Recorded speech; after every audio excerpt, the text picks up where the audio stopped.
भारत ने अपने economic growth के सफर में एक बड़ा मुकाम हासिल किया है। हाल ही में ये जानकारी सामने आई थी कि देश में डायरेक्ट फॉरेन इन्वेस्टमेंट यानी एफडीआई का फ्लो अप्रैल 2000 से अब तक $1 ट्रिलियन को पार कर गया है।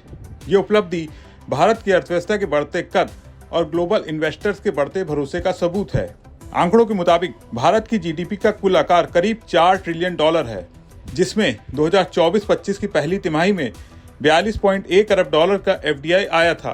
अप्रैल सितंबर 2024 के दौरान 60 सेक्टर्स में एफडीआई का फ्लो ज्यादा रहा है। भारत की इकोनॉमी में इस प्रत्यक्ष विदेशी निवेश ने पिछले 2 दशकों में कैटालिस्ट की भूमिका निभाई है। इससे भारतीय अर्थव्यवस्था को मजबूती मिलने के साथ ही वैश्विक जगत पर भी देश की साख में इजाफा हुआ है। अगर सबसे ज्यादा एफडीआई वाले देशों की बात करें तो पहले नंबर पर मॉरिशस है, जिसका कुल एफडीआई में 25% योगदान है। इसके बाद सिंगापुर 24% के साथ दूसरे स्थान पर है और 10% हिस्सेदारी के साथ अमेरिका तीसरे स्थान पर है। इसके अलावा नीदरलैंड, जापान, ब्रिटेन का भी एफडीआई में अच्छा खासा योगदान है।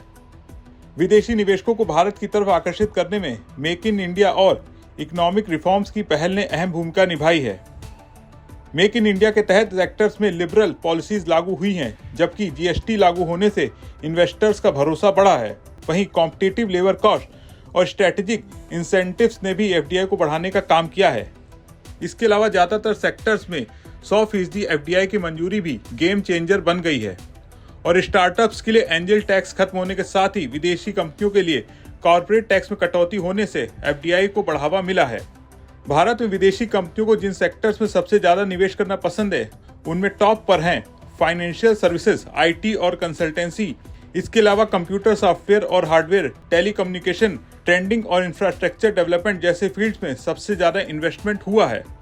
भारत की ये उपलब्धि महज आंकड़ों तक सीमित नहीं है, ये देश में जॉब्स के नए मौके बढ़ाने, टेक्नोलॉजी ट्रांसफर और इकोनॉमिक रिफॉर्म्स को आगे बढ़ाने में भी मददगार है।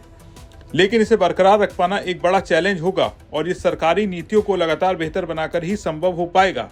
आप इसके बारे में क्या सोचते हैं, कमेंट करके जरूर बताएं और बिजनेस जगत की तमाम बड़ी खबरों को देखने के लिए बने रहें बिस्तक के साथ।